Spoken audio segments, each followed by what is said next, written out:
네, 저는 오늘 회복의 부흥이라는 제목으로 함께 에스라 1장의 말씀으로 함께 말씀을 깨닫고 은혜를 나누고자 합니다. 창세기 26장에 보면 이삭이 이전 아브라함 때 팠던 우물을 다시 퍼내는 장면이 나옵니다.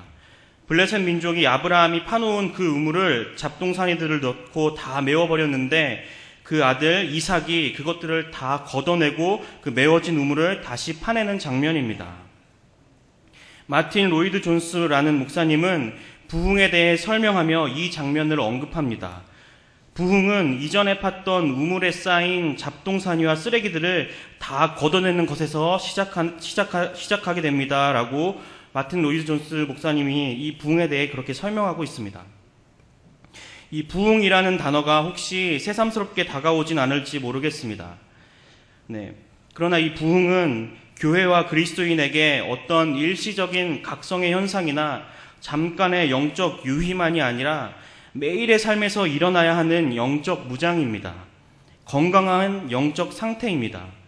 그래서 부흥은 멀리 있는 것이 아니라 매일의 삶에 있습니다. 그러므로 우리는 늘 부흥을 사모해야 합니다.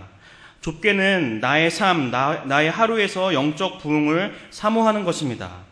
그래서 나의 하루에 하나님이 함께 하시고 일하고 계심을 발견하는 것입니다. 또 넓게는 하나님이 하시는 일이 흥황하여 나아가는 것을 사모하는 것입니다. 그래서 온 세상을 향해 열정으로 일하시는 하나님의 섭리를 발견하는 것입니다. 그리스도인은 이렇게 개인의 영적 부흥과 공동체적 부흥, 이 두 가지를 통해 하나님이 이루어 가시는 구원 역사에 참여하게 되는 것입니다. 그런데 이 부흥은 우리 마음의 통로에 쌓인 수많은 찌꺼기들이 걷어지고 거룩한 삶을 살기로 결단할 때 시작됩니다. 그 산더미 같은 잡동사니와 쓰레기들이 걷어져서 하나님과의 관계가 회복될 때에 시작됩니다.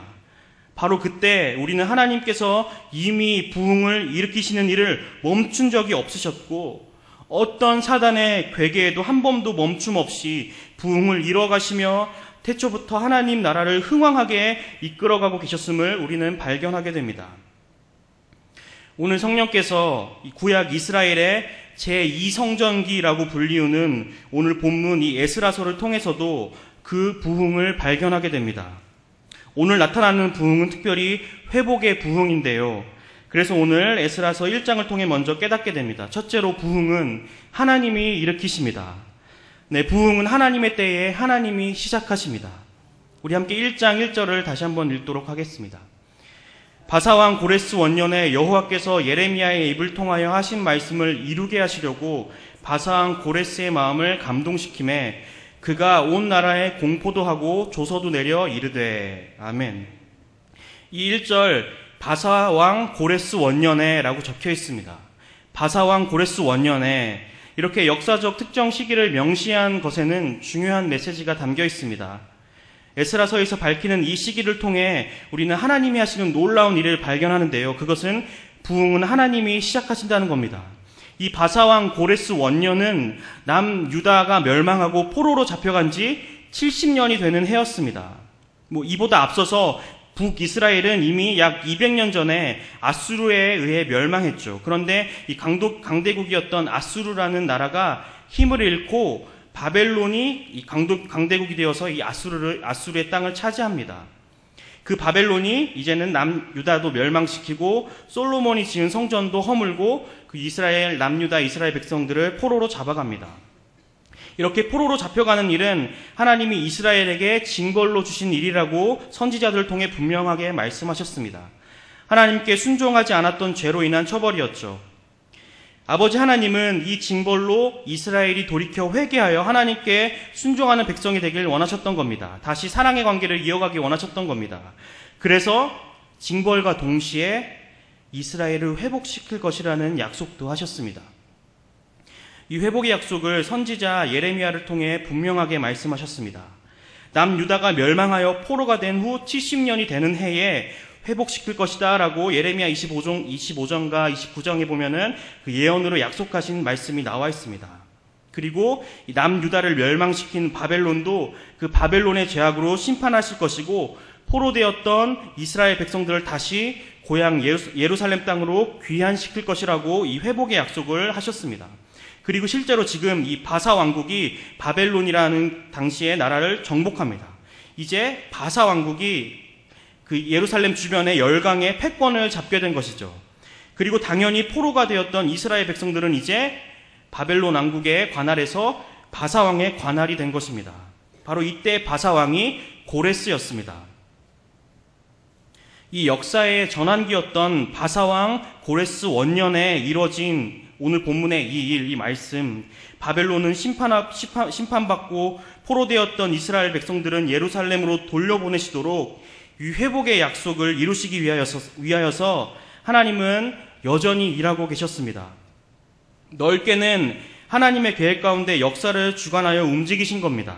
그리고 좁게는 하나님께서 고레스 왕이라는 한 개인, 그 한 권세자를 감동하셔서 하나님의 일을 이뤄가고 계셨죠. 사실 바사 민족은 다신교를 믿었고 바사 왕도 그러하였습니다. 그래서 오늘 말씀에 그가 하늘의 하나님 여호와 하나님은 참신이다라고 고레스가 말하는 장면이 나옵니다. 이렇게 말하는 장면이 나오는데 이 표현은 보통 이방 민족이 여호와 하나님을 명칭할 때 쓰던 표현입니다. 즉 고레스 왕이 여호와 하나님을 유일신으로 인정했다기보다는 어떤 정치적인 이유로 친화 정책을 쓴 것입니다. 자신의 충성스러운 속국으로 두려고 이스라엘 백성들을 고향으로 돌려보내고자 한 것입니다. 이러한 역사적 정치적 배경 아래 1차 포로 귀환이 이루어지게 된 것이죠. 이런 역사적 정치적 배경에 이스라엘 백성들이 포로에서 다시 자신의 고향으로 돌아가게 되는 그런 여러 가지 상황을 발견하게 됩니다. 그러나 우리는 하나님의 말씀을 통해 분명히 알 수 있습니다. 이 일은 하나님의 감독으로 된 것입니다. 세상 권세자가 하는 일이었지만 그 모든 일은 하나님의 섭리 가운데 하나님의 주관으로 이루어진 일임을 말씀은 명확히 밝히고 있습니다.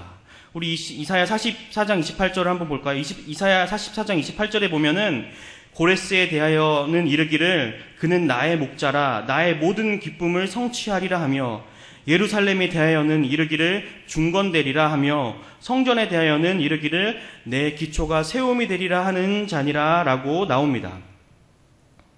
이 말씀은 남유다가 멸망하기도 전인 당시로부터 약 150년 전 이사야 선지자를 통해 예언했던 말씀입니다. 즉 이 고레스 왕 원년에라는 이 시기를 회복의 부흥을 일으키시는 지점으로 삼으신 것은 하나님이 미리 계획하셨던 구원의 역사 과정이었습니다. 우리는 이것을 하나님의 경륜이라고 표현합니다. 이 경륜으로 하나님은 약속하신 회복을 하나님의 때에 분명히 이루고 계신 겁니다.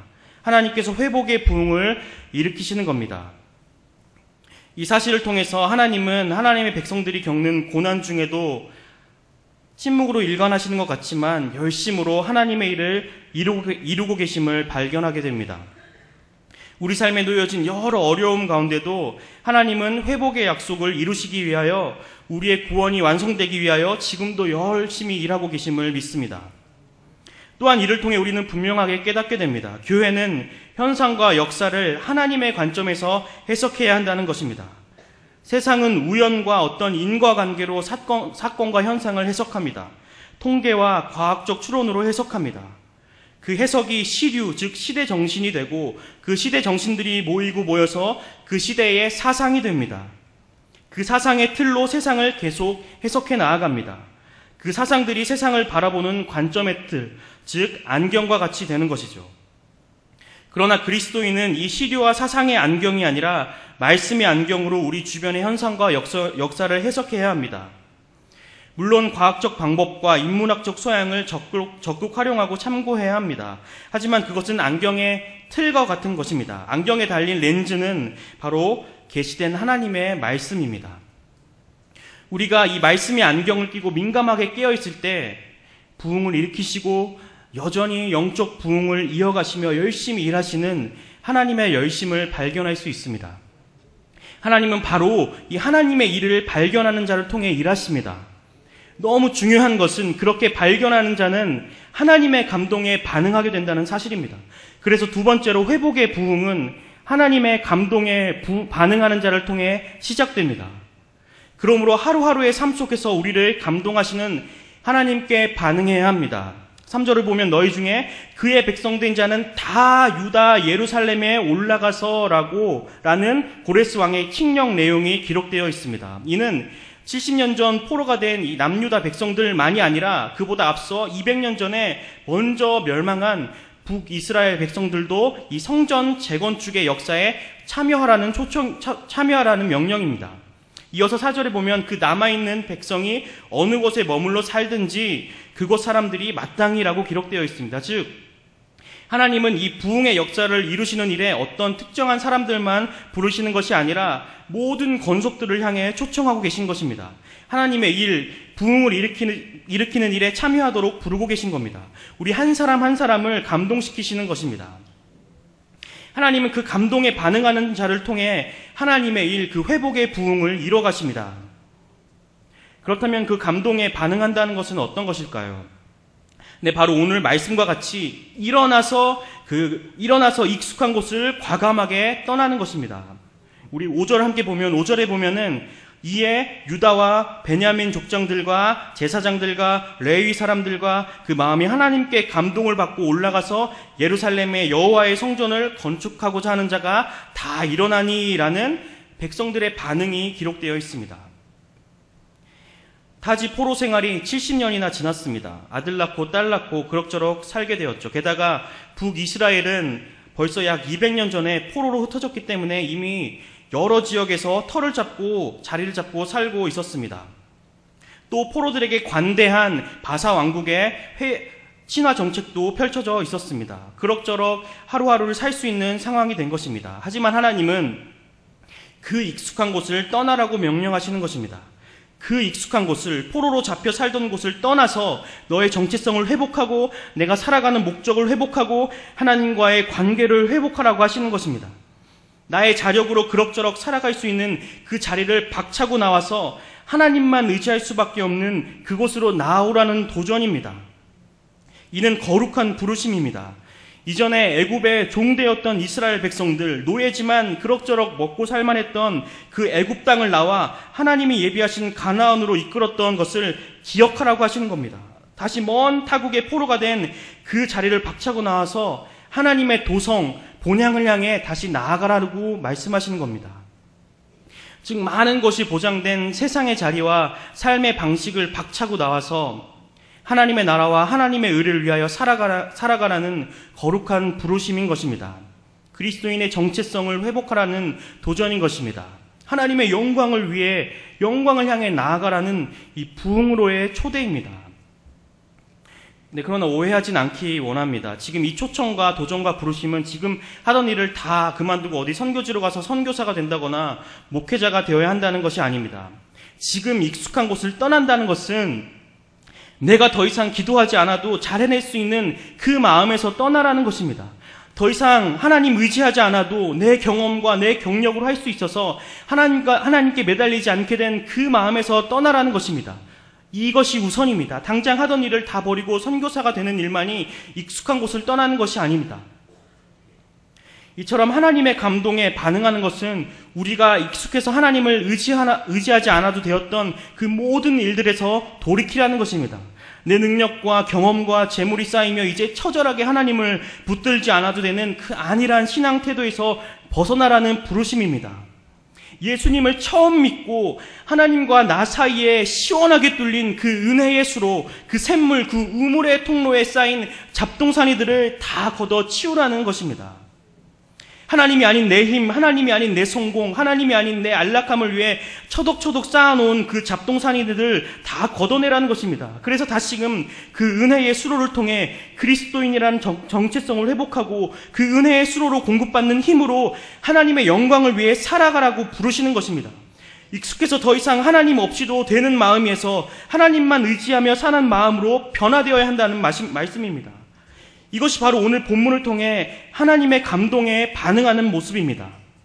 하나님은 그 하나님의 감동, 하나님의 부르심에 반응하여 기쁘게 헌신하는 자들을 통해 부흥을 일으키십니다. 그래서 또한 하나님의 감동에 반응하는 자들은 기쁘게 헌신하는 자들입니다. 성전 재건축을 위해 즐거이 예물을 드리고 헌신했던 이 이스라엘 백성들의 모습을 통해 보게 됩니다. 그들이 여호와의 성전을 건축하고자 일어나서 고향으로 돌아가는 여정, 그 험난한 여정길을 담대히 가겠다고 일어선 그들의 태도, 그리고 예물을 기쁘게 내어놓는 모습, 즐거이 헌신하여 나오는 그 태도와 반응, 이 모습은 바로 초대교회의 부흥된 모습을 떠올리게 합니다. 초대교회는 오순절에 성령님이 강림하신 후에 교회로 모이기에 힘썼습니다. 그들은 날마다 모이기에 힘썼고 서로 재물을 통용했고 말씀을 듣고 찬송하고 착한 행실을 해나가며 교회를 튼튼하게 세워가는 모습을 보였습니다. 교회의 부흥은 어떠한 것이다라고 아주 명확하게 보여주는 초대교회의 모습이었습니다. 그렇습니다. 오순절 성령 강림 후 초대교회가 이렇게 즐거이 헌신하여 모였듯이 오늘 본문에서 하나님의 감동에 반응한 사람들도 즐거이 헌신하며 하나님의 일을 위해 그들의 것을 내어놓았습니다. 이 두 가지 사건을 통해 부흥은 결국 이 하나님의 감동에 반응하여 즐거이 헌신하는 자들을 통해 일으키심을 깨닫게 됩니다. 그러나 아쉽게도 이 하나님의 감동에 반응한 지파는 이 남유다 지역 소속의 세 지파뿐이었습니다. 5절에 보면 유다와 베냐민과 레위 지파가 언급됩니다. 이는 유다 지파 계보를 통해 예수님이 이 땅에 나실 것임을 알려주는 이 말씀의 그 내용의 측면이 있습니다. 그러나 또 한편으로는 남유다 멸망 훨씬 전인 200년 전에 포로가 되어 이미 포로 생활에 익숙해진 북이스라엘 지파들 사람들은 이 하나님의 감동에 반응하지 못할 만큼 마음이 딱딱하게 굳어있음을 시사합니다. 그들은 결국 이 성전 재건축을 통한 하나님의 부흥을 경험하지 못했습니다. 그러므로 우리는 기억하기 원합니다. 하나님께서 우리 삶에도 그렇게 늘 감동하십니다. 감동시키십니다. 이 예배 가운데, 말씀을 읽는 가운데, 기도하는 가운데, 일상 가운데서 말입니다. 그 감동에 반응하기 원합니다. 그래서 굳은 마음과 딱딱해진 마음이 부드러워지기 원합니다. 그래서 즐거이 헌신하기 원합니다. 그래서 믿음으로 용기를 내어서 그 익숙한 곳을 떠나보기 원합니다. 이처럼 회복의 부흥은 우리 일상 속에서 소곤소곤 말씀하시고 감동하시는 그 감동에 반응하여서 하나님께 매달리고 하나님만 의지하는 그 태도를 갖게 되는 것입니다.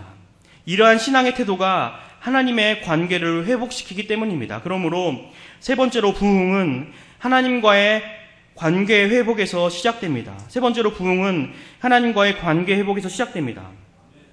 1장 3절을 함께 보면 1장 3절에 이스라엘의 하나님은 참 신이시라. 너희 중에 그의 백성된 자는 다 유다 예루살렘으로 올라가서 이스라엘의 하나님 여호와의 성전을 건축하라. 그는 예루살렘에 계신 하나님이시라 라고 고레스를 통해 선포하십니다. 이는 정말 놀라운 구속 역사적 선포입니다. 온 세상에 유일하신 신이신 하나님이 이 성전 재건 역사를 통해 현재의 이스라엘을 회복시키실 뿐만이 아니라 이후에 예수님을 통해 그의 백성들을 부르시고 하나님 나라를 회복하시겠다는 선포이기 때문입니다. 어떠한 말씀인지 한번 자세히 살펴보면 3절 후반부에 여호와의 성전을 건축하라 라고 나와 있습니다. 우리가 알듯이 모세시대의 성막으로부터 이어지는 이 성전은 하나님과의 관계성을 내포합니다. 언약의 관계, 아버지와 자녀의 관계, 사랑의 관계, 창조주와 피조물이라는 관계, 다스림과 순종의 관계, 이 하나님과 사람 사이의 관계를 나타냅니다. 그렇듯이 구약의 이스라엘 백성들은 성전에 나아가 하나님을 만나고 하나님께 기도하고 죄를 사함받았습니다. 그런데 그 성전이 외세의 공격으로 다 무너진 상태였죠. 그런데 그 무너진 성전을 다시 건축하라 라고 말씀하시는 겁니다. 즉 무너진 하나님과의 관계를 다시 회복하라 라고 하시는 겁니다. 예레미야를 통해 약속한 회복을 이룰 때가 되었다. 그러니 너희들이 불순종 때문에 포로로 끌려갔다는 것을 깨닫고 회개하고 다시 하나님께 순종하는 백성이 되어라. 언약의 관계 안으로 다시 들어와라 라고 지금 이스라엘 백성에게 말하고 계신 겁니다. 이 회복의 약속을 이루고 계신 것이죠. 오늘 이 하나님과의 관계를 회복하라 라고 감동하시는 것에 반응하기 원합니다. 무너졌던 하나님과의 관계가 있다면 다시 회복하기 원합니다. 행동으로, 마음으로, 경건생활 실패 등으로 무너졌던 하나님과의 친밀함이 회복되기 원합니다. 그 감동에 반응할 때 회복을 약속하신 하나님이 우리의 마음을 새롭게 하실 줄 믿습니다. 그리고 이 성전을 다시 건축하라라는 것에는 또 한 가지 의미가 담겨 있는데요. 이 솔로몬 성전이 무너진 것은 언약의 의무를 이행하지 않은 이스라엘의 불순종의 대가였습니다. 그런데 이 표면적 이유도 있지만 한편으로는 이 겉모양이 화려했던 이전의 이 제한적이고 형식적인 구약의 솔로몬 성전, 그 성전으로부터 나오는 구약적 관계 방식을 끝내고 완전한 새 성전을 지으실 것이라는 약속을 확진시키고 계신 겁니다. 그러므로 이렇게 지어지는 이 두 번째 성전은 예수님을 예표합니다. 솔로몬 성전보다 화려하지 않았던 이 두 번째 성전은 낮은 자리로 겸손하게 오신 예수님을 떠오르게 합니다. 즉 겸손의 왕이신 예수님을 통해 우리를 완전하게 회복시키러 오실 것이라는 약속이 담겨 있는 것입니다. 이에 대해 동시대 선지자였던 학개는 이렇게 선언합니다. 학개 2장 9절을 함께 읽도록 하겠습니다. 학개 2장 9절에 이 성전의 나중 영광이 이전 영광보다 크리라. 만군의 여호와의 말이니라. 내가 이곳에 평강을 주리라. 만군의 여호와의 말이니라. 아멘. 이 예언의 약속이 예수님이 이 땅에 오심으로 이루어졌습니다. 하나님 보좌 앞으로 담대히 나아갈 수 있는 길을 여셨습니다. 우리 마음의 문제, 죄의 문제를 완전하게 해결하신 것입니다. 할렐루야. 태초에 인간이 누렸던 하나님과의 참 행복의 관계로 회복된 것입니다. 그리고 오늘 본문 3절 후반부에 이어서 이렇게 말씀하십니다. 그는 예루살렘에 계신 하나님이시라. 예루살렘에 계신 하나님이시라. 이 성경적인 의미로 예루살렘은 하나님의 도성입니다. 하나님의 나라를 상징하는 구약의 도시입니다. 그러므로 여기 말씀은 여호와 하나님이 단지 예루살렘이라는 어떤 지정학적인 위치야 어떤 특정 나라의 종교와 신이다라는 뜻이 아닙니다. 이 말씀은 하나님의 나라는 예수님의 통치가 선포되고 예수님의 주권을 인정하는 그 모든 것이 하나님 나라다라는 놀라운 구속사적 선포입니다. 예수님의 통치 아래 예수님을 믿는 자들이 있는 곳, 그곳이 곧 예루살렘입니다. 하나님 나라입니다. 즉 예수님이 우리 안에 완전한 새 성전을 지으셔서 하나님과의 관계를 완전하게 회복시키겠다는 놀라운 약속을 다시 한번 확실하게 알려주고 계신 겁니다. 이를 통해 깨닫게 됩니다. 참된 부흥은 예수님을 통해 이루어집니다. 회복의 부흥은 오직 예수 그리스도를 통해 하나님 아버지와 회복된 관계 안에서 일어납니다. 이 땅에서 매인 것이 풀렸기 때문에 하나님과 온전한 관계로 풀리게 됩니다. 이렇게 하나님 아버지와의 관계가 회복되면은 온 세계와 그리고 아주 작은 나의 삶 가운데 하나님이 여전히 열심으로 열정으로 일하고 계심을 깨닫게 됩니다. 그래서 우리 삶의 모든 목적이 하나님의 뜻 가운데 있음을 발견하게 됩니다. 하나님과의 막힘없는 관계에서 참 행복을 누리게 됩니다. 태초에 보시기 좋았더라의 상태로 회복되었기 때문입니다. 이렇게 하나님과의 관계가 예수님으로 인해 풀릴 때 하나님 나라가 이 땅에 임하는 부흥, 그 부흥 한 가지만을 꿈꾸며 살게 될 줄 믿습니다. 말씀을 한번 정리해보면 내가 내 보장된 삶을 버리고 하나님께 헌신한다는 것 정말 꽤나 용기가 필요한 일입니다. 이전에 누리던 많은 것들을 꽤나 포기해야 하는 일이기 때문입니다. 덜 먹고 덜 자고 덜 누려야 하는 삶이기 때문입니다. 단지 선교사, 목회자가 아니라 할지라도 말입니다. 삶의 각 처소에서 부르신 소명을 갖고 믿음만으로 살아가는 그리스도인 모두가 소명자이기 때문입니다. 그래서 이 소명을 붙들고 산다는 것은 때론 억울하기도 하고 손해보기도 하고 어리석어 보이기도 하고 정직을 위해 당장의 이익을 놓치기도 하는 삶을 산다는 것입니다. 그래서 사실 우리는 이 영적 부흥으로의 부르심이 가끔 부담되기도 하고 두렵게 느껴지는 것도 사실입니다. 나의 많은 것들을 포기해야 되는 삶이 그 앞에 놓여져 있기 때문입니다. 또 여러 가지 고난이 내 앞에 다가올까 두려워하기 때문입니다. 그러나 오늘 말씀을 통해 하나님은 분명하게 말씀하십니다.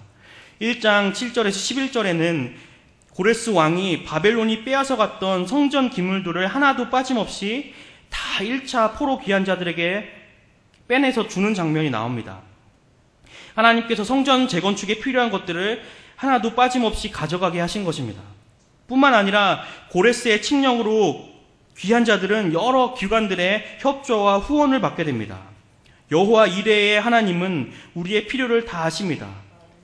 그들이 믿음으로 부르신 대로 그 하나님의 도성으로 가기로 결정하고 나아갔을 때 그들의 모든 필요, 성전 재건축을 위해 필요한 모든 것들을 하나님께서 마땅히 내어주셨던 것 같이 우리가 믿음으로 발을 내딛었을 때, 믿음으로 지팡이를 갖고 홍해 앞을 내려쳤을 때 우리가 상상하지도 못했던 바다가 갈라지고 요단강이 갈라지는 그 믿음의 역사, 그 회복의 부흥, 우리 삶을 새롭게 하시는 그 놀라운 은혜의 역사, 그 역사적인 그 현장 한 귀퉁이 우리를 바라보고 계심을 발견하게 될 줄 믿습니다. 우리가 즐거이 헌신할 때, 용기 내어 그 부흥의 자리로 나아갈 때 모든 필요를 채워주신 줄 믿습니다. 하나님의 일을 우리에게 맡기시는 것이기 때문에 모든 것을 다 책임져 주시는 줄 믿습니다. 오늘도 하나님은 그렇게 쉬지 않으시고 이 회복의 부흥을 일으키고 계십니다. 오늘 그 회복의 부흥에 반응하기 원합니다. 그 감동하심에 반응하기 원합니다. 그 남은 이 한 주간을 통하여서 또 함께 모이는 그 예배 그 시간을 통하여서 우리가 더 믿음으로 하나님 나라가 흥황하여 나아가는 것들을 믿음으로 바라보고 우리 삶, 우리 세대의 여러 가지 현상들과 상황들을 세상은 다 무너졌다, 소망이 없다 말하는, 부흥이 없다 하는 이 교회를 향한 여러 가지 부정적인 평가들 속에서도 다시금 믿음의 세대, 마지막 이 세대를 이끌어갈 하나님의 세대는 분명히 남겨놓았다라고 하시는 하나님의 그 놀라운 회복의 부흥이 우리 안에 용솟음치기 원합니다. 그 자리로 우리 한 사람 한 사람을 감동시켜 부르신 줄 믿습니다. 그 자리로 하나님께서 우리를 초청하심에 감사하며 시간 함께 한번 기도하겠습니다. 하나님, 우리가